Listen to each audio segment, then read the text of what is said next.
हत्ता तौ अला वादिन नमली, जब उनका गुजर हजरत सुलेमान का गुजर चींटियों की वादी के पास से हुआ, क़ालत नमलतुन या अय्युहन नमलु उदखुलू मसाकिनकुम, तो एक चींटी ने जो उन चींटियों की सरदार थी उसने कहा कि ऐ चींटियों, उदखुलू मसाकिनकुम, तुम अपने अपने बिलों में चली जाओ, ला यहतिमन्नकुम सुलेमान व जुनूदुहु व हुम ला यशऊरून, कहीं ऐसा ना हो कि सुलेमान और उनका लश्कर तुम्हें रौंद डाले, तुम्हें कुचल डाले और उनको पता भी न चले। फतबस्सम ज़ाहिकम मिन क़ौलिहा, हजरत सुलेमान उस चींटी की ये बात सुनकर के हंस पड़े, मुस्कुरा पड़े और कहने लगे, वक़ाल रब्बी औज़िनी अन अशकुरा नेमतकल्लती अनअमता अलैया, ऐ मेरे रब तू मुझे तौफीक अता फरमा कि जो नेमत तूने मेरे ऊपर की और मेरे वालिदैन के ऊपर की, मैं उस नेमत का शुक्रिया अदा करूँ।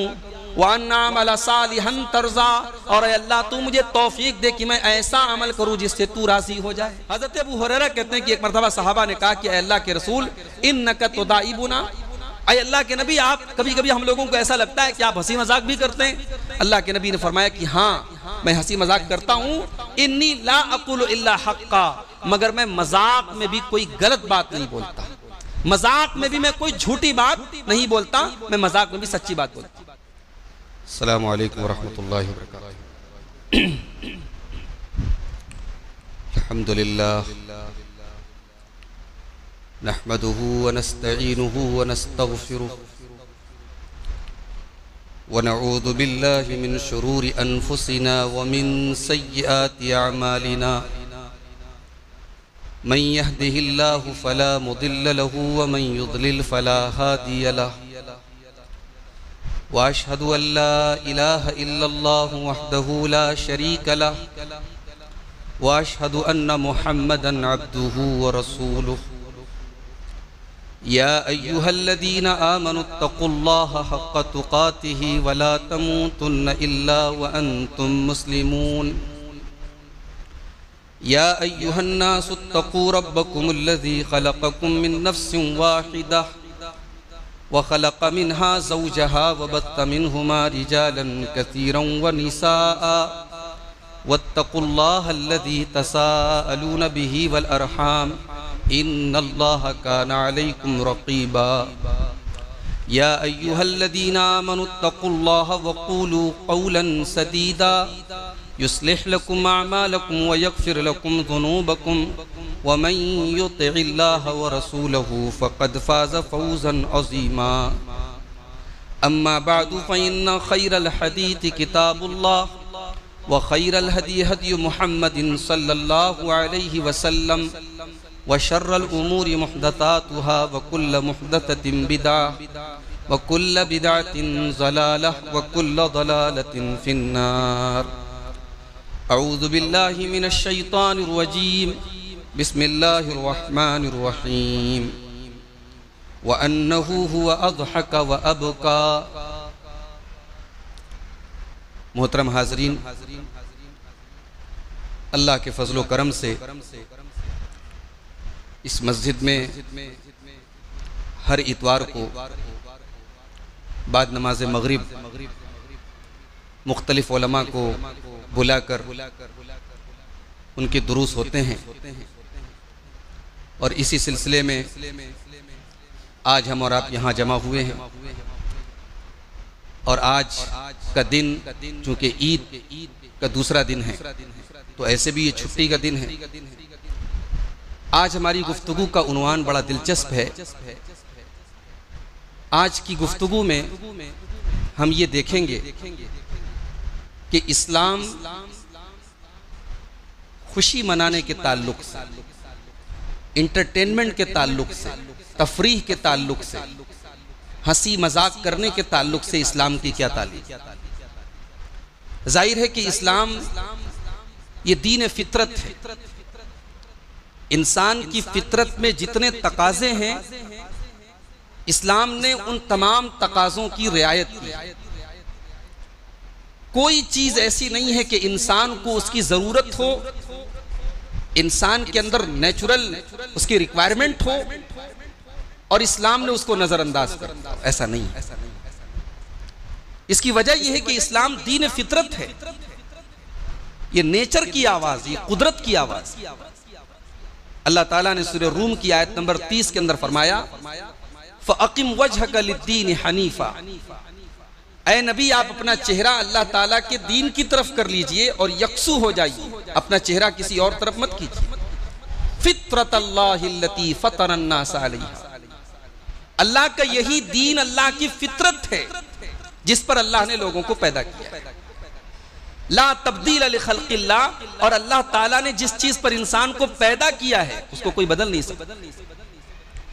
इसीलिए अल्लाह के नबी सल्लल्लाहु अलैहि वसल्लम फरमाते हैं कुल्लु मौलूदिन यूलदु अलल फित्रा, हर बच्चा फितरत पर पैदा होता है, हर बच्चा इस्लाम पर पैदा होता है। उसके माँ बाप उसे यहूदी बनाते हैं, उसके माँ बाप उसे ईसाई बनाते हैं, उसके माँ बाप उसे मजूसी बनाते हैं। बच्चा तो इस्लाम पर पैदा होता है, बच्चा तो तौहीद पर पैदा होता है। तो जब इस्लाम दीन फितरत है तो इस्लाम के अंदर अल्लाह तबारक व तआला ने हमारे इस जज्बे की भी रियायत की है कि साल में कुछ ऐसे दिन भी होने चाहिए जिनमें इंसान खुशियां मनाए, जिनमें इंसान अच्छा खाए, अच्छा पहने, बाल बच्चों के साथ, फैमिली के साथ थोड़ा एंजॉय करे। इस्लाम जो है ये इस बात का नाम नहीं कि इंसान के चेहरे पर कभी मुस्कुराहट ना है, इंसान हमेशा उदास बना रहे, हमेशा सीरियस बना रहे। ये नबी अकरम की तालीम नहीं है। इसीलिए आप देखिए कि हमारे दीन में दो त्यौहार हैं।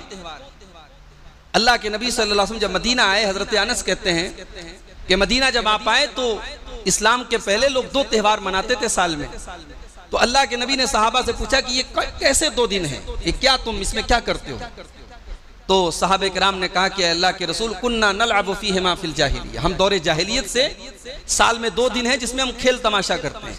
तो अल्लाह के नबी ने फरमाया इन्नल्लाह कद अब्तलकुम बिहिमा खैरन लकुम, अल्लाह ताला ने तुम्हें इन दो दिनों से बेहतर दो दिन दे दिए हैं, यौमुल अज़हा व यौमुल फित्र, एक ईद उल अज़हा का दिन और एक ईद उल फित्र का दिन। अच्छा आप गौर कीजिए, इस्लाम के अलावा जितने मज़ाहिब हैं, जितनी कौमें हैं, हर कौम के त्यौहार की पहचान किस चीज से होती है?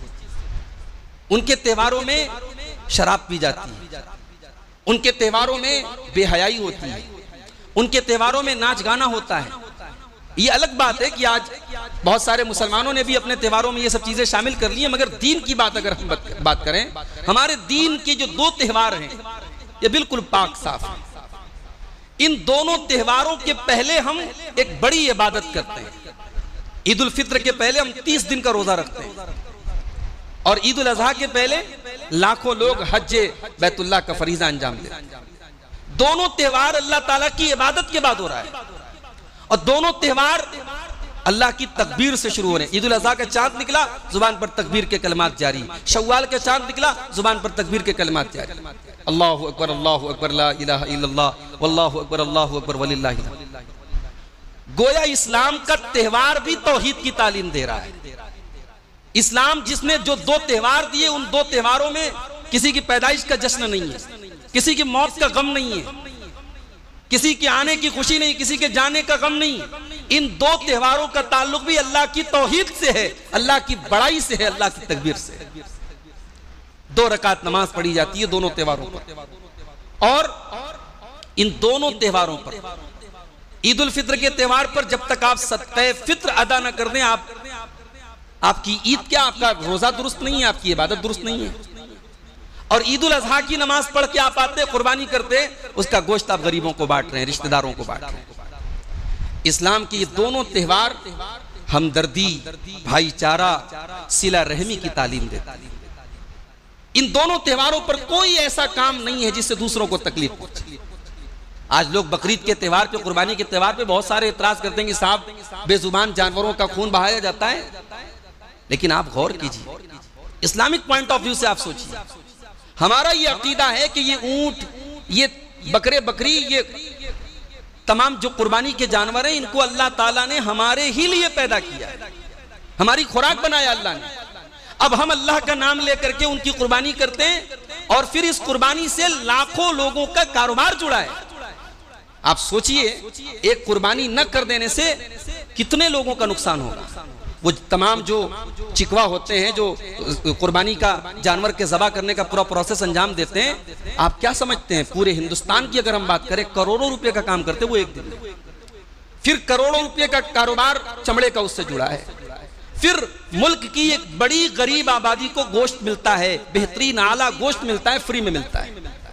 तो इस्लाम के दोनों त्योहारों के अंदर गरीबों की रियायत, समाज के कमजोर तबके की रियायत, ये तमाम पहलू हैं इस्लाम के इन दोनों त्योहारों। तो ये जो ईद का दिन है और ईद उल अजहा का दिन है, इन दोनों दिनों को इस्लाम ने खुशी का दिन करार दिया है। और इसीलिए ईद के दिन रोजा रखना हराम है। साल में 5 दिन टोटल ऐसे हैं जिसमें आप रोजा नहीं रख सकते। रोजा बहुत बड़ी इबादत है, मगर आप ईद के दिन रोजा नहीं रख सकते, ईद उल अजहा के दिन रोजा नहीं रख सकते, अय्याम तशरीक में 11, 12, 13 ज़िलहिज्जा को आप रोजा नहीं रख सकते। रोजा इबादत है, मगर जब इस्लाम ने कह दिया कि अब नहीं रखना है तो ना रखना इबादत है। ईद के दिन खाना पीना इबादत है, बकरीद के दिन खाना पीना इबादत है। यह है शरीयत, यह है इस्लाम। इस्लाम अपनी अक्ल दौड़ाने का नाम नहीं है। इस्लाम शरीयत की इत्तिबा का नाम है। जहां शरीयत ने जो कहा है वो करने का नाम इस्लाम है। अब भाई सदक़े फित्र को आप देख लीजिए, अगर आपने ईद की नमाज के बाद सदक़े फित्र अदा किया, उसका 10 गुना आपने दे दिया जो सदक़े फित्र आपके ऊपर वाजिब होता है। 2.5 किलो अनाज आपके ऊपर पर हेड है, मान लीजिए 10 मेंबर हैं आपके फैमिली में, 25 किलो हुआ। आप 25 किलो नहीं 2.5 कुंटल दे दे, लेकिन वो सदक़े फित्र का सवाब नहीं मिल सकता। यही मामला कुर्बानी का है। कुर्बानी आपको ईद की नमाज के बाद ही करनी है, पहले नहीं कर सकते। अगर ईद की नमाज के बाद आप 1 बकरे की कुर्बानी करते थे और पहले आपने 10 बकरे की कुर्बानी कर दी, आपको गोश्त मिलेगा, कुर्बानी का सवाब मिलेगा। ये दोनों त्योहार हमें अल्लाह के रसूल की इत्तिबा सिखाते हैं कि शरीयत नबी की इत्तिबा का नाम है। शरीयत अपनी मनमर्जी चलाने का नाम नहीं है, अपने हिसाब से चलने का नाम नहीं है। हजरत आयशा कहती हैं ईद का दिन था और 2 बच्चियां मेरे घर में बैठ करके एक गीत गा रही थी। कैसा गीत गा रही थी? मदीना के अंसारी सहाबा जंगे बुआस, उनके दरमियान एक जंग हुई थी किसी जमाने में। उस जंग के मौके पर एक दूसरे का हौसला बढ़ाने के लिए गीत गाते थे। तो वो गीत गा रही थी वो दोनों बच्चियां। और हजरत आयशा वजाहत करती हैं कि वो दोनों बच्चियां जो थी वो मुगन्नियां नहीं थी, वो कोई गाने बजाने वाली नहीं थी, जैसे नॉर्मल बच्चियां थी। खुशी का दिन था, ईद का दिन था, वो दोनों गा रही थी। हजरत अबू बकर सिद्दीक रज़ी अल्लाह तआला अन्हु आए और उन्होंने बड़े गुस्से में कहा, अमज़ामीरु शैतान फी बैति रसूलिल्लाह, अल्लाह के रसूल के घर में संगीत बज रहा है। हालांकि संगीत नहीं बज रहा था, वो सिर्फ गा रही थी, लेकिन हजरत अबू बकर ने उसको भी संगीत करार दिया। कहा कि अल्लाह के रसूल के घर में शैतान का गाना बज रहा है, शैतान का म्यूजिक बज रहा है। हजरत अबू बकर ने उसको बुरा समझा। अल्लाह के रसूल सल्लल्लाहु अलैहि वसल्लम उस मौके पर मौजूद थे। अल्लाह के रसूल ने हजरत अबू बकर से फरमाया, या अबा बकरिन इन्ना लिकुल्लि कौमिन ईदा, ऐ अबू बकर, हर कौम की एक ईद होती है। वहाजा ईदुना, और आज हमारी ईद का दिन है, ये हमारा त्यौहार है। ये बच्चियां कोई नाजायज काम नहीं कर रही हैं। अगर ये कोई जायज गीत गा रही हैं, अच्छा अब गीत का मतलब ये फिल्मी गीत नहीं है, इश्क व मोहब्बत वाले गीत नहीं, कोई नॉर्मल नज़में हैं, नाते हैं, कोई ऐसा कलाम है जिसमें कोई शरीयत के एतबार से कोई गुलू नहीं है, कोई गलत बात नहीं है, गा सकता है आदमी, पढ़ सकता है, कोई हर्ज की बात नहीं है। जहां शरीयत की खिलाफ वर्जी है वहां अल्लाह के नबी ने टोका भी है। एक अंसारी साहबी की शादी थी, कुछ बच्चियां गा रही थी, उसमें वो अल्लाह के रसूल की तारीफ कर रही थी। उसमें उन्होंने एक मिसरे में कहा कि वफीना नबियुन यअलमु मा फी गदी, हमारे दरमियान एक ऐसे नबी हैं जो कल की बातें जानते हैं, फ्यूचर की बातें जानते हैं। अल्लाह के नबी सल्लल्लाहु अलैहि वसल्लम ने फौरन टोका और कहा कि नहीं, ये गलत है, इसको छोड़ के बाकी जो तुम पढ़ती हो पढ़ो, ये गलत लाइन है, इसको हटा दो। तो अल्लाह के रसूल ने यहाँ एक बहुत बड़ा पैगाम दिया कि हर कौम की एक ईद होती है, ये हमारी ईद है। ईद का दिन है, खुशी का दिन है, खुशी मनाना ये इस्लाम ने मना नहीं किया है। लेकिन ये जरूर है कि इस्लाम जो है खुशी और त्यौहार के मौके पर भी आपको जायज हुदूद को क्रॉस करने की इजाजत नहीं। आप जितनी जायज चीजें हैं अपनी हैसियत के मुताबिक खूब खाएं। आप फैमिली के साथ शरीयत की हुदूद में रह करके तफरीह के मकामात पर भी जाएं। कोई ऐसी चीज न देखें, कोई ऐसा काम न करें जो शरई एतबार से गलत हो। वहां पर जब आप शरीयत की लिमिट को क्रॉस करेंगे तो अब जाहिर है कि वो फिर नाजायज हो जाए। अल्लाह ताला ने कारून का जिक्र किया है सूरह कसस के अंदर। बहुत पैसे वाला कारून था, बहुत पैसे वाला था, इतना बड़ा था मालदार कि अल्लाह कहता है कि उसके खजानों की कुंजियां बड़े बड़े पहलवान बड़ी मुश्किल से उठाते। तो कारून को अल्लाह ताला ने अपने नेक बंदों के जरिए कुछ नसीहतें की थी जिनको अल्लाह ने कुरान में बयान किया है। उन नसीहतों में एक नसीहत ये थी कि ला तफरह, ऐ कारून तू इतराना मत, तू तकब्बुर मत करना, तू खुशी में कोई ऐसा काम मत करना जो इस्लाम में जायज नहीं। ला तफरह, ऐ कारून तू इतराना नहीं, तू गुरूर नहीं करना, तू खुशी से खुशी में हद को क्रॉस मत कर जाना। इन्नल्लाह ला युहिब्बुल फरहीन, अल्लाह ताला इतराने वालों को पसंद नहीं करता। तो खुशी में भी आपको, जैसे गम में है, इस्लाम में गम की भी एक लिमिट है। अब ये थोड़ी है कि आपके वालिद का इंतकाल हो गया, आप हर साल गम मना रहे हैं, साहब बरसी मना रहे हैं, इस्लाम में जायज नहीं है। हजरते उम्मे हबीबा रजी अल्लाह ताला अन्हा अल्लाह के रसूल की बीवी हैं, हम सबकी माँ हैं। उनके वालिद अबू सुफियान का इंतकाल हो गया, हजरत अबू सुफियान का। इंतकाल के बाद तीसरा दिन जब आया, हजरत उम्मे हबीबा ने खुशबू मंगाई। 3 दिन गुजरने के बाद खुशबू मंगाई और खुशबू लगाई और कहा कि मुझे खुशबू लगाने की जरूरत नहीं थी, मैं ये खुशबू इसलिए लगा रही हूं ताकि आप लोगों को पता चल जाए कि अब गम का पीरियड खत्म हो गया। अल्लाह के नबी सल्लल्लाहु अलैहि वसल्लम ने किसी भी मरने वाले के ऊपर गम जाहिर करने की इजाजत 3 दिन से ज्यादा नहीं दी। दिल के अंदर गम आपके हो सकता है, जाहिरी तौर पर अगर आप गम जाहिर करते हैं मैक्सिमम लिमिट 3 दिन है। 3 दिन के बाद आपको गम जाहिर करने की इजाजत, सोग मनाने की इजाजत नहीं। सिर्फ औरत को हुक्म दिया गया, बीवी को, कि वो अपने मरहूम शौहर के लिए 4 महीना 10 दिन तक सोग करेगी, यानी उसके एहतराम में वो 4 महीना 10 दिन इद्दत गुजारेगी और उसमें वो कोई ज़ेब ज़ीनत इख्तियार नहीं करेगी, कोई मेकअप वगैरह नहीं करेगी, कोई चमकीला कपड़ा नहीं पहनेगी, कोई ऐसा जो औरतों के लिए ज़ेब ज़ीनत की चीज़ें वो सब इख्तियार नहीं करेगी। तो इस्लाम जैसे गम में हद को पार करने की इजाजत नहीं देता, वैसे खुशी का मसला है। अल्लाह के नबी के बेटे का इंतकाल हुआ, हजरत इब्राहिम रजी अल्लाह ताला। अल्लाह के नबी जाहिर है बेटियों के बाप थे, बेटे आपको 2-3 बेटे हुए, सब बचपन में इंतकाल कर गए। अब ये जो बेटा है हजरत इब्राहिम रजी अल्लाह ताला नो मारिया किप्तिया के पेट से पैदा हुआ और अल्लाह के रसूल ने अरब के दस्तूर के मुताबिक उनको एक देहात में दूध पीने के लिए, वहाँ एक रिवाज था कि बच्चे जो है देहात में जाकर के दाइयों का दूध पीते थे ताकि उनकी जिस्म भी मजबूत रहे और देहात की जो लैंग्वेज होती थी बड़ी ज़बरदस्त होती थी, फसील जुबान होती थी, तो जुबान भी अच्छी हो जाए और जिस्म भी अच्छा हो जाए, इस मकसद से लोग बच्चों को भेजते थे।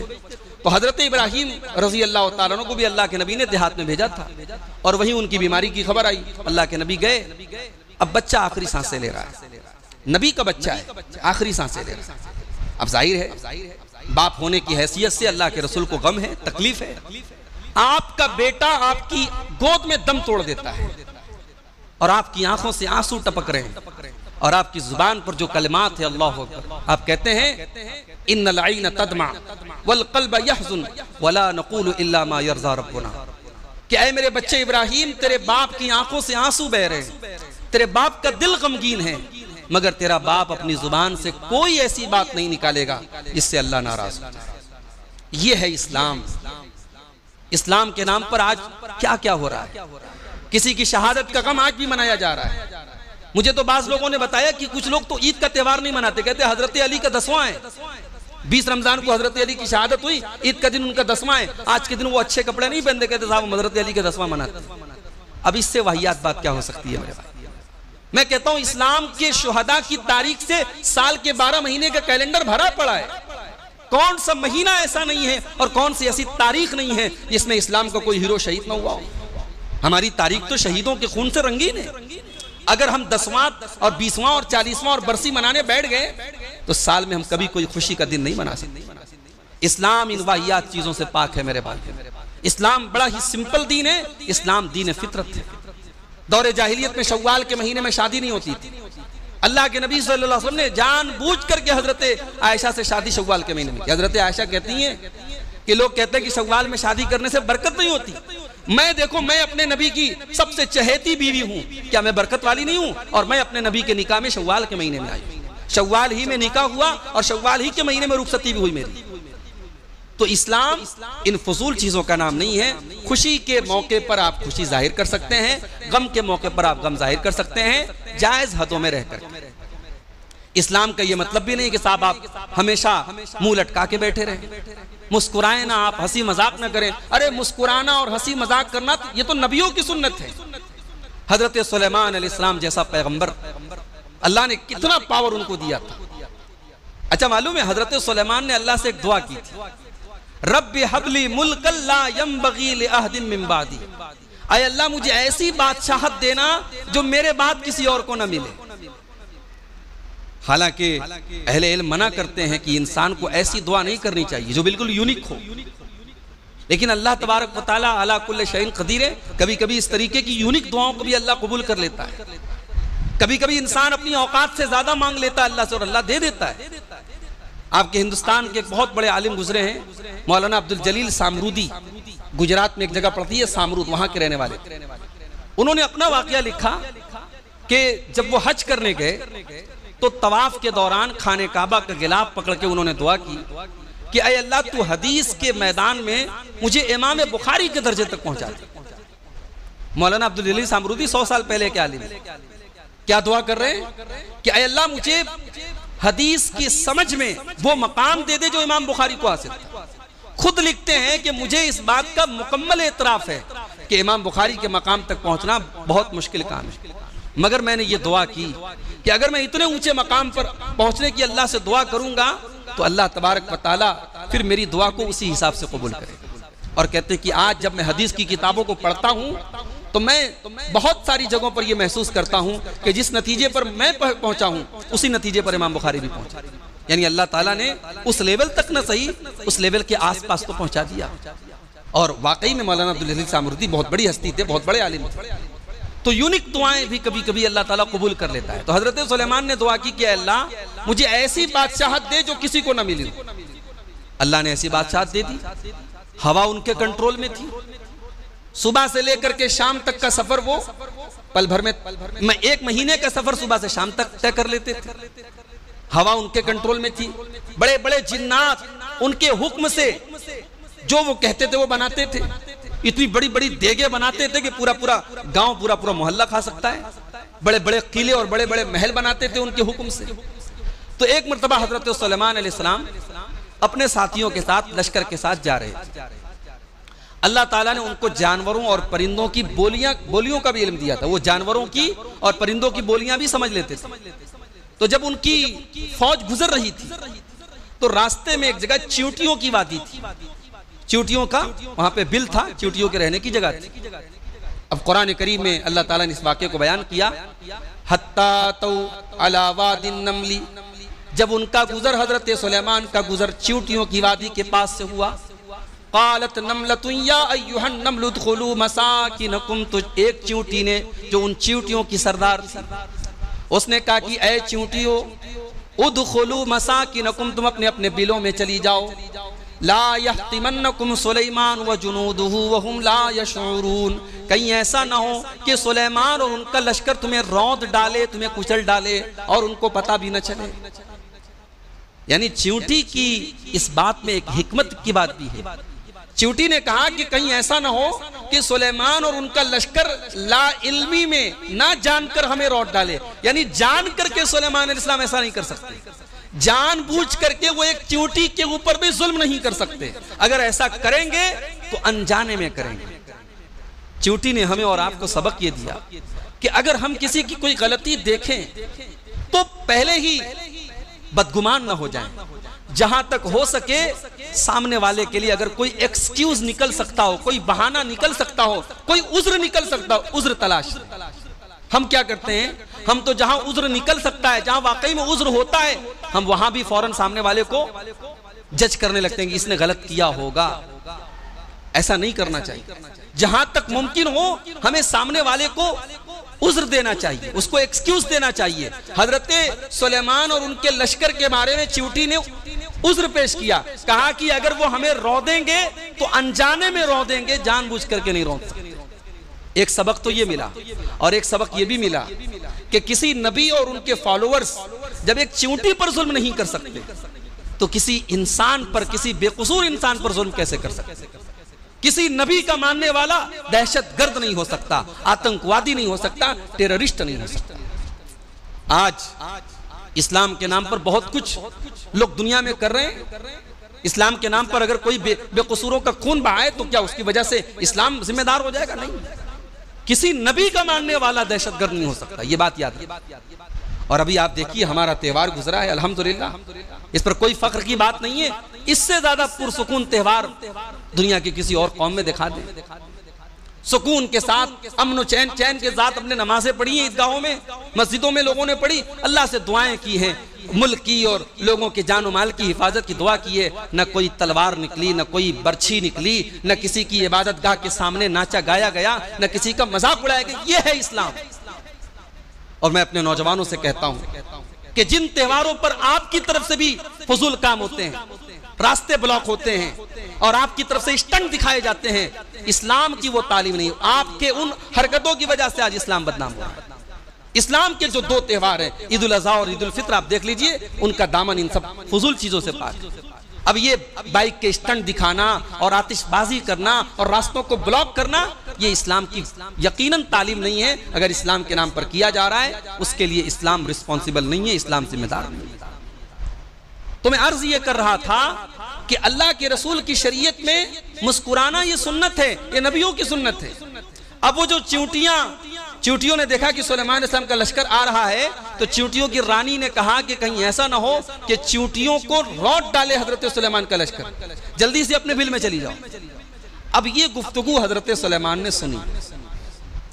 अब होना तो ये चाहिए था कि हजरत सुलेमान का फख्र से सीना फूल जाता और खुशी के मारे उनके चेहरे पर खुशी की चमक आ जाती कि कितना बड़ा पावर जो है मेरे पास है, चींटियां मुझसे डर रही हैं। मगर यहां पर उनका जो रिएक्शन था, अल्लाह ने उसको बयान किया है। फतबस्सम दाहिकम मिन कौलिहा, हजरत सुलेमान उस चींटी की ये बात सुनकर के हंस पड़े, मुस्कुरा पड़े और कहने लगे, वक़ाल रब्बी औज़िनी अन अशकुरा नेमतकल्लती अनअमत अलैया, ऐ मेरे रब तू मुझे तौफीक अता फरमा कि जो नेमत तूने मेरे ऊपर की और मेरे वालिदैन के ऊपर की, मैं उस नेमत का शुक्रिया अदा करूं। वान्ना अमल सालिहन तर्जा, और अल्लाह तू मुझे तौफीक दे कि मैं ऐसा अमल करूं जिससे तू राजी हो जाए। तो हजरत सुलेमान मुस्कुराए यहां पर, और मुस्कुरा करके उन्होंने अल्लाह का शुक्र अदा किया। तो मुस्कुराना ये नबियों की सुन्नत है, हजरत सुलेमान अलैहिस्सलाम की सुन्नत है। हमारे प्यारे नबी सल्लल्लाहु अलैहि वसल्लम भी अक्सर मुस्कुराया करते थे, आपके चेहरे पर अक्सर मुस्कुराहट होती थी। हजरत अनस बिन मालिक कहते हैं, सही बुखारी की रिवायत है कि मुस्नद अहमद की रिवायत, हजरत अब्दुल्लाह इब्न हारिस कहते हैं कि मैंने अल्लाह के रसूल से ज्यादा मुस्कुराते हुए किसी को नहीं देखा। अब आप गौर कीजिए, अल्लाह के रसूल की सीरत कभी पढ़िए आप मौका निकाल कर। अल्लाह के रसूल की सीरत ट्रेजेडी से भरी है, हादिसात से भरी है, तकलीफों से भरी है, कुर्बानियों से भरी है। कभी आपकी आंखों के सामने आपकी 3-3 बेटियों का इंतकाल हो रहा है, कभी आपकी आंखों के सामने आप अपने वतन से जुदा हो रहे हैं, कभी नमाज में सजदे की हालत में आपके ऊपर गंदगी लाके डाली जा रही है, कभी ताइफ में आपके ऊपर पत्थर बरसाए जा रहे हैं, कभी आपको शायर और पागल कह करके मेंटल हरासमेंट आपको दी जा रही है, कभी आपके पूरे खानदान का 3-3 साल तक के लिए बाइकआउट किया जा रहा है। फिर मदीना पहुंचने के बाद मुनाफिकीन अलग साजिश कर रहे हैं, यहूदी अलग साजिश कर रहे हैं, खाने में जहर मिला के दिया जा रहा है, चट्टान आपके ऊपर गिराने की कोशिश हो रही है। ये सारे हादसात हुए नबी के साथ, मगर नबी की सीरत मुस्कुराहट से भरी है। हजरत अब्दुल्लाह इब्न हारिस कहते हैं, मैंने नबी से ज्यादा किसी को मुस्कुराते हुए नहीं देखा। इसका मतलब यह हुआ कि अल्लाह के नबी अपने उन गमों को, अपनी उन तकलीफों को, अपने दिल पर आने वाले उन सदमों को अपनी मुस्कुराहटों में छुपा लिया कर। कोई इंसान दुनिया में ऐसा नहीं है मेरे भाई जिसकी जिंदगी में गम ना आते हो, जिसकी जिंदगी में हमेशा सुख ही सुख। मगर इसका मतलब ये नहीं है कि हम उन दुखों को पाल लें, उसको रोग बना लें और मुस्कुराना बंद कर दें। हम नबी की सुन्नत पर अमल करें, मुस्कुरा करके हालात का सामना करें। अल्लाह के प्यारे नबी अक्सर मुस्कुराया करते थे और आप मजाक भी करते थे, और बड़े प्यारे अंदाज में। मजाक में भी आप कोई ऐसी बात नहीं बोलते थे जो गलत थी, मजाक में भी आप झूठ नहीं बोलते थे। हजरत अनस कहते हैं, हजरत अनस कौन है? कभी इनकी सीरत भी पढ़िए। हमारे यहाँ बच्चा पैदा होता है, माँ का सपना होता है डॉक्टर बनेगा, इंजीनियर बनेगा, कारोबारी बनेगा। ये अनस बिन मालिक किसके बच्चे हैं मालूम है आपको? इनका बाप तो मुर्तद हो गया था, इनकी माँ का नाम है उम्मे सुलैम। और ये उम्मे सुलैम वो औरत हैं, अल्लाहु अकबर, कि जब इनका शौहर मुर्तद हो गया और फिर मर भी गया, अब ये बेचारी परेशान है। अनस बिन मालिक छोटे से बच्चे हैं, अब बेवा औरत से कौन शादी करना चाहता है भाई? लेकिन खूबसूरत थी, समझदार थी, ज़हीन थी। निकाह का पैगाम आया मदीना के एक बहुत ही पैसे वाले इंसान का, अबू तलहा का। अबू तलहा मदीना के बड़े पैसे वाले इंसान थे। उन्होंने निकाह का पैगाम भेजा कि मैं आपसे शादी करना चाहता हूं। हजरत उम्मे सुलैम ने इस निकाह के पैगाम का जो जवाब दिया है वो पढ़ने के लायक। उन्होंने कहा कि मिस्लु का ला युरद्दु अबा तलहा, ऐ अबू तलहा, आप जैसे शख्स का रिश्ता वाकई में रिजेक्ट करने के लायक नहीं है, आप जैसे इंसान का रिश्ता ठुकराने के लायक नहीं है। मगर मसला यह है कि आप एक मुशरिक हैं और मैं तौहीद वाली मुवहिदा हूं, एक अल्लाह की इबादत करने वाली। जब तक आप तौहीद पर नहीं आ जाएंगे, मैं माजरत चाहती हूं, आपका रिश्ता रिजेक्ट करने के लायक नहीं, मगर मैं आपसे निकाह नहीं कर सकता। और उसके बाद बाज़ रिवायात में ये अल्फाज है कि ऐ अबू तलहा, एक अल्लाह को छोड़ करके आप पत्थर के भूतों की इबादत करते हैं और आप मुझसे ये उम्मीद करते हैं मैं आपसे निकाह कर लूं? नहीं। अगर आप कुछ अपनी अक्ल को इस्तेमाल करें, दिमाग को इस्तेमाल करें और आप इस्लाम कबूल कर लें, मैं वादा करती हूं मैं आपसे निकाह भी कर लूंगी। और अगरचे आप बहुत पैसे वाले हैं, मगर मुझे मेहर में एक पाई नहीं चाहिए। आप इस्लाम कबूल कर लें, मैं आपसे वादा करती हूं मैं आपके इस्लाम को अपना मेहर बना लूंगी, आपके इस्लाम कबूल करने को मैं अपना मेहर बना लूंगी और मैं आपसे निकाह कर दूंगी। और दुनिया की नजरों ने देखा कि एक औरत के ये जुमले अबू तलहा के दिल पर जाकर के चोट करते हैं और अबू तलहा इस्लाम कबूल कर लेते हैं। और इस्लाम कबूल करने के बाद वही अबू तलहा जब हजरत उम्मे सुलैम को दोबारा निकाह का पैगाम भेजते हैं, उम्मे सुलैम अपने वादे को पूरा करती हैं, निकाह करती हैं। और सहाबा कहते हैं हमने दुनिया की पहली औरत देखी थी जिसके निकाह का मेहर उसके शौहर का इस्लाम था, और हमने पूरे मदीना में इससे ज्यादा बरकत वाला कोई जोड़ा नहीं देखा, इससे बरकत वाली कोई बीवी नहीं देखी। आज हमारे यहाँ जो घरों में टेंशन है, जो मियाँ बीवी के रिश्ते में दरारें हैं, जो सास बहू के झंझट हैं, उनकी बुनियाद ये है कि हमारे यहाँ रिश्ता नाता सारी चीजों की बुनियाद ही गड़बड़ है। हम दीनदारी की बुनियाद पर कितने रिश्ते करते हैं और फिर हमारी शादियों में दीनदारी को कितना बरता जाता है, इस कड़वी हकीकत से हम सब वाकिफ। तो उम्मे सुलैम ये अनस इब्न मालिक की माँ है। और जब शादी हो जाती है तो अनस बिन मालिक को ये 8-9 साल के बच्चे हैं। हजरत अनस बिन मालिक को अल्लाह के नबी के पास लाती हैं और कहती हैं अल्लाह के नबी ये मेरा बच्चा है, मैं आपके पास लाई हूँ, इसे आप अपने पास रखें, इसे जो बनाना है आप बनाएं, इसे आपकी खिदमत में ये रहेगा, आप इससे काम लें और जो बनाना है बना लें। तो हजरत अनस बिन मालिक 10 साल तक अल्लाह के नबी के पास रहे, आपकी खिदमत करते रहे और कभी नबी का छोटा मोटा जो भी काम रहता था काम कर देते थे। तो हजरत अनस बिन मालिक कहते हैं कि अल्लाह के नबी मुझे मजाक में कहते थे या ज़ल हुसनैन, ऐ 2 कान वाले। भाई 2 कान तो सबको होता है, लेकिन ये नबी का एक मजाक का अंदाज था बच्चे के साथ। आप कहते थे या ज़ल हुसनैन, ऐ 2 कान वाले। और अनस इब्न मालिक 10 साल तक नबी की खिदमत करने के बाद 10 साल का रिपोर्ट कार्ड देते हैं, कहते हैं कि 10 साल में कभी नबी ने मुझे मारा नहीं है, कभी मुझे डांटा नहीं है, कभी ऐसा नहीं हुआ कोई काम मैंने किया हो और नबी ने कहा तूने ये काम क्यों किया, और कोई काम मैंने नहीं किया और नबी ने कहा तूने ये काम क्यों नहीं किया। ये अखलाक था नबी का। और ये हजरत अनस बिन मालिक रजी अल्लाह तआला अन्हु अल्लाह के नबी के अखलाक का रिपोर्ट कार्ड पेश कर। हजरत अनस इब्न मालिक का एक छोटा भाई था जो अबू तलहा और उम्मे सुलैम से एक बच्चा पैदा हुआ, हजरत अनस का सौतेला भाई, उसका नाम रखा गया अबू उमैर। अब जब अल्लाह के नबी सल्लल्लाहु अलैहि वसल्लम हजरत उम्मे सुलैम के घर जाते थे तो उस छोटे बच्चे के साथ आप हंसी मजाक करते थे। बुखारी और मुस्लिम की रिवायत हजरत अनस कहते हैं कि अल्लाह के रसूल हमारे साथ घुल मिल करके रहते थे और मेरे छोटे भाई अबू उमैर से अल्लाह के नबी हंसी मजाक करते थे। उसने एक चिड़िया पाली थी, उसकी चिड़िया मर गई। अब छोटे बच्चे होते हैं, बच्चे तो बच्चे होते हैं, चिड़िया मर गई। वो बच्चा जो है उस चिड़िया के गम में उदास था।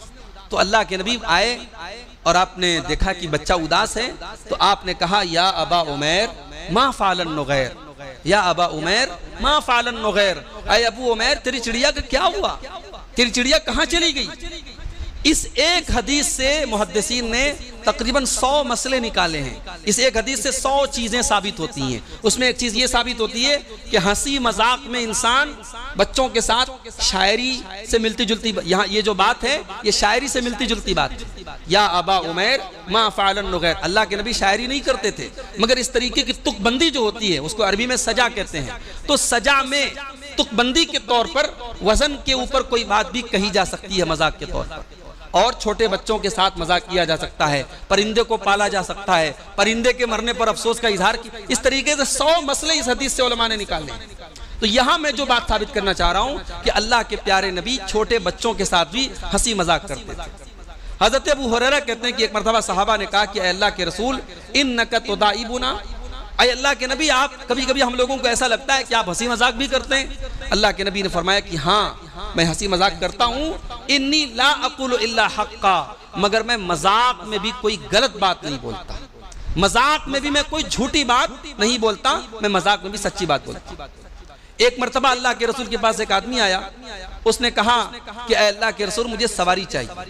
आपने फरमाया इन्नी हामिलुका अला वलदी नाका, मैं तुम्हें सवारी दूंगा मगर मेरे पास ऊँटनी का बच्चा है, मेरे पास ऊँटनी का बच्चा है। तो उसने कहा कि अल्लाह के रसूल मा अस्नौ बेवलदिन नाका, मैं ऊँटनी के बच्चे का क्या करूंगा, मुझे तो सवारी चाहिए, ऊँट चाहिए, मैं ऊँटनी के बच्चे का क्या करूंगा। तो अल्लाह के नबी ने हंसते हुए फरमाया वहल तलिदुल इबिला इल्ला नूक, भाई ऊँटनियाँ जिनको जन्म देती है वही आगे चल करके ऊँट होते हैं, जितने ऊँट होते हैं वो ऊँटनी के बच्चे ही होते हैं, तो मैं तुम्हें ऊँटनी का बच्चा दूंगा, इसका मतलब मैं तुम्हें ऊँट दूंगा। इस तरीके से अल्लाह के रसूल सल्लल्लाहु अलैहि वसल्लम ने बड़े हल्के फुल्के अंदाज में सहाबे किराम के साथ मजाक भी किया है। एक आपके सहाबी थे, बड़े गरीब सहाबी थे, मार्केट में सामान बेचा करते थे। एक मरतबा अल्लाह के नबी आए और उनको पीछे से गले लगा लिया, और अब वो देख नहीं पा रहे, पीछे से अल्लाह के रसूल ने उनको गले लगा लिया, कस के पकड़ लिया। अब उसके बाद वो कहने लगे कौन है, मुझे छोड़ दीजिए। तो अब वो समझ गए कि अल्लाह के नबी मेरे पीछे हैं। तो अब वो चाहते थे कि अल्लाह के रसूल इसी पोजीशन में रहें और अल्लाह के रसूल का सीना मेरे बदन से टच करता रहे। उसके बाद अल्लाह के नबी मजाक के तौर पे कहने लगे मैं यश्तरिल अब्द, कौन इस गुलाम को खरीदेगा। मार्केट में खड़े होकर अल्लाह के नबी ये बात कर रहे हैं, उस जमाने में गुलाम भी बिकते थे। आपने कहा कौन इस गुलाम को खरीदेगा। तो साहबी ने कहा, चूंकि उनके चेहरे पर कुछ दाने वगैरह भी निकले हुए थे, बहुत खूबसूरत नहीं थे, तो उन्होंने कहा कि या रसूल अल्लाह इज़न वल्लाहि तजिदुनी कासिदा, अय अल्लाह के रसूल मुझे बेच करके आपको ज्यादा पैसा मिलने वाला नहीं है, मेरी कीमत बहुत कम मिलेगी, मैं बहुत सस्ता आदमी हूँ। अय अल्लाह के नबी आप मुझे महंगा नहीं पाएंगे, सस्ता पाएंगे। तो अल्लाह के नबी ने फरमाया लाकिन इंदल्लाहि लस्त बिकासिब, ऐ मेरे सहाबी अल्लाह के पास आपकी कीमत कम नहीं है, अल्लाह के पास आपकी कीमत बहुत ज्यादा है। अंत इंदल्लाहि गालिन, अल्लाह के पास आप बड़ी कीमत रखते हैं, बड़े वैल्यूएबल। ये अल्लाह के नबी का अंदाज था। इस तरीके से अल्लाह के नबी सल्लल्लाहु अलैहि वसल्लम अपने गरीब सहाबा को, अच्छा अल्लाह के नबी गरीबों से मोहब्बत भी करते थे। हालांकि आपको अल्लाह ताला ने बहुत खुशहाली दी थी, मगर जिंदगी के किसी दौर में भी आपने गरीबों को अपने आप से दूर नहीं किया है। बल्कि हजरत अबू ज़र ग़िफ़ारी कहते हैं कि अल्लाह के रसूल ने मुझे 7 बातों की वसीयत की थी, और उसमें पहली वसीयत आपने यही की थी बेहुब्बिल मसाकीन, कि ऐ अबू ज़र गरीबों से मोहब्बत करना और उनसे करीब रहना। दूसरी वसीयत आपने ये की थी कि हमेशा अपने से नीचे के लोगों को देखना, अपने से ऊपर के लोगों को मत देखना।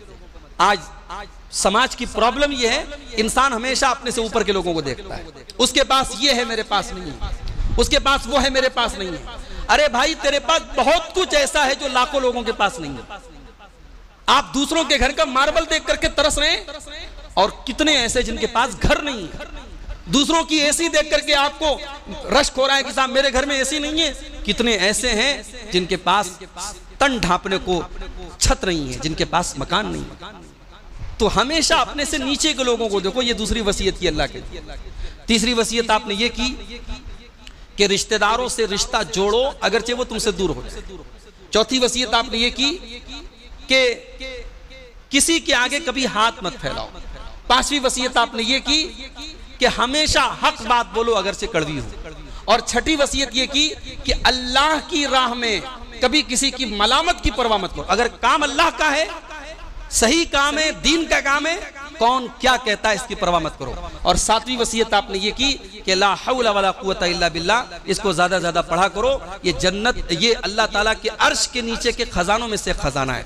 ला हौला वला कुव्वता इल्ला बिल्लाह, ये अल्लाह के अर्श के खजानों में से एक खजाना है। तो अल्लाह के नबी इस तरीके से गरीबों का ख्याल रखते थे।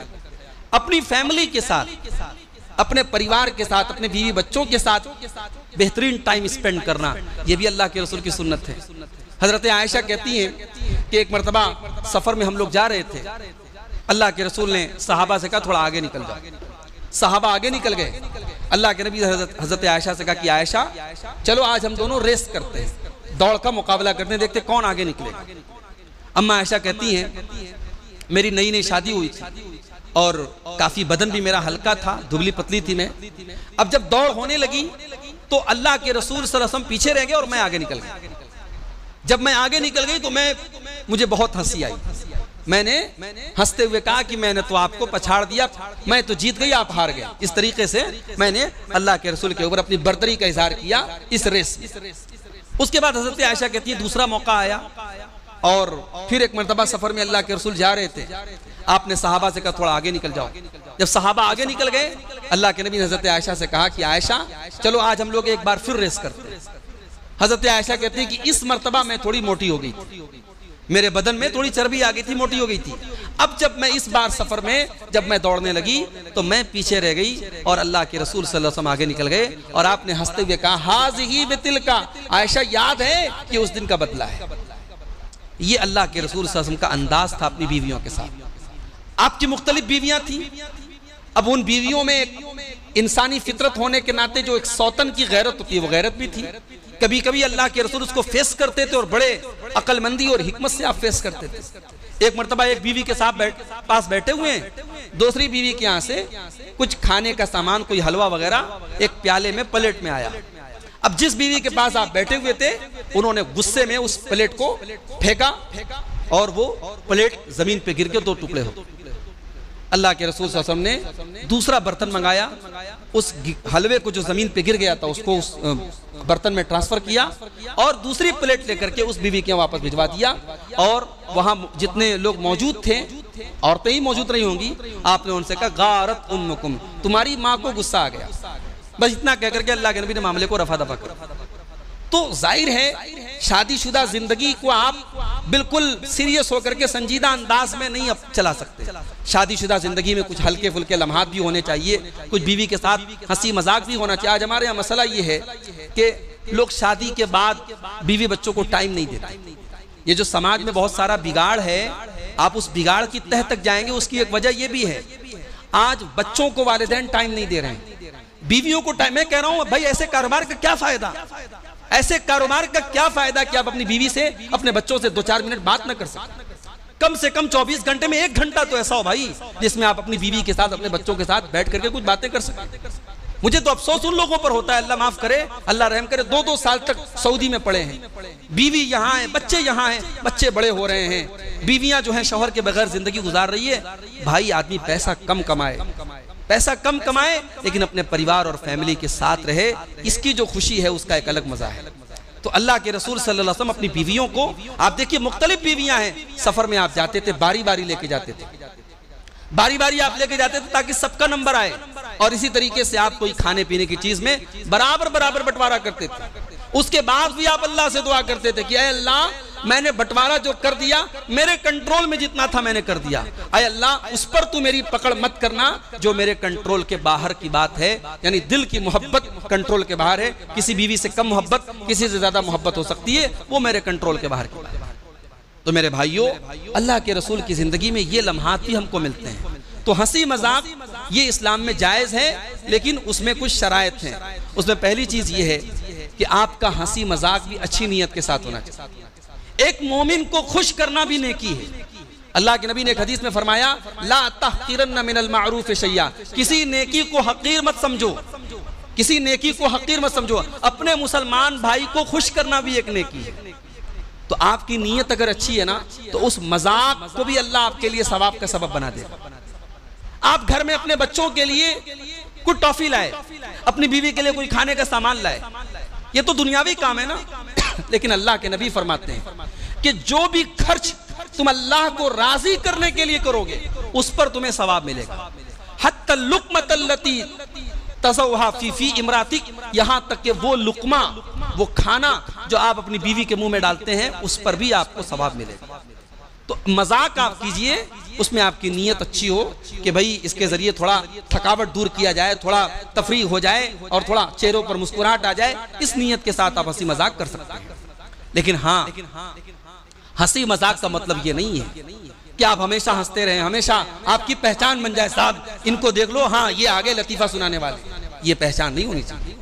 हंसी मजाक की कसरत ये अच्छी चीज नहीं है। अरबी में कहावत है, मन कसुरा मज़ाहुहु नक़सत मुरूअतुहु, जो बहुत ज्यादा मजाक करता है उसकी शराफत कम हो जाती है, वज़ाअत हैबतुहु, और उसका रौब खत्म हो जाता है। जो इंसान बहुत ज्यादा हंसी मजाक करेगा फिर उसका कोई रौब नहीं रहेगा। एक रौब भी होना चाहिए, इंसान की शख्सियत का एक असर भी होना चाहिए, वो असर खत्म हो जाएगा। एक हदीस में अल्लाह के नबी ने फरमाया कि बहुत ज्यादा मत हंसा करो, ज्यादा हंसने से दिल मुर्दा हो जाता है। तो ज्यादा हंसी मजाक भी मुनासिब नहीं है। ऐसे लोगों के साथ मजाक मत कीजिए जिनके साथ मजाक करना मुनासिब नहीं है। कोई बुजुर्ग हैं, कोई आलिम दीन है, आपसे बड़े हैं उम्र में, अब जाहिर है अब मजाक के लायक नहीं है। हाँ, बाज लोग ऐसे होते हैं, बुजुर्ग भी हैं, लेकिन अपने छोटों के साथ वो हंसी मजाक करते हैं तो गोया वो ये जाहिर कर देते हैं कि आप मेरे साथ हंसी मजाक कर सकते हैं। लेकिन जो आपको लग रहा है कि ये मजाक करने के लायक नहीं है, आप जबरदस्ती उनके साथ मजाक करेंगे तो बात बिगड़ सकती है। अच्छा, मजाक की जगह पर कीजिए। अब आप किसी मैयत में गए, ताजियत में गए, वहां जाकर के आप लतीफा सुना रहे हैं तो जाहिर है वहां तो बेइज्जती हो जाएगी। आप खुशी के मौके पर, अच्छे जगहों पर जहां खुशी के लम्हात है वहां आप मजाक कीजिए। जहां संजीदा रहने के मकामात है, जहां सीरियस रहने के मकामात है, वहां आप मजाक मत कीजिए। और मजाक में भी आप किसी को डराने का काम मत कीजिए। जैसे बच्चों को हम लोग सिखाते ना, मजाक में चेहरे पर मुखौटा लगा लेते हैं बच्चों को डराने के, नहीं, किसी को डराने वाला मजाक सिखाइए, बच्चों को भी मत सिखाइए। अल्लाह के रसूल फरमाते हैं, ला यहिल्लु लिमुस्लिमिन अन यरूअ मुस्लिमन, किसी मुसलमान के लिए जायज नहीं है कि वो दूसरे मुसलमान को डराए। यहां तक कि अल्लाह के नबी ने हथियार से इशारा करने से मना किया है। हथियार चलाना तो बहुत दूर की बात है, किसी मुसलमान की तरफ हथियार से इशारा भी नहीं करना जायज है, डराना भी जायज नहीं। और मजाक में भी आप झूठ न बोले।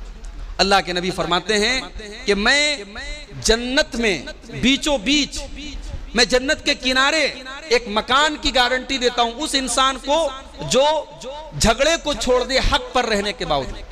हक उसका है मगर झगड़ा खत्म करने के लिए अपना हक छोड़ दे, मैं जन्नत के किनारे उसको मकान की गारंटी देता हूं। और मैं जन्नत के बीच में मकान की गारंटी देता हूं उस आदमी को जो मजाक में भी झूठ ना बोले।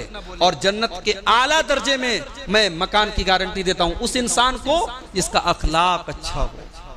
तो ये नबी की सुन्नत है, नबी की तालीम है, आप मजाक में भी झूठ ना बोलें।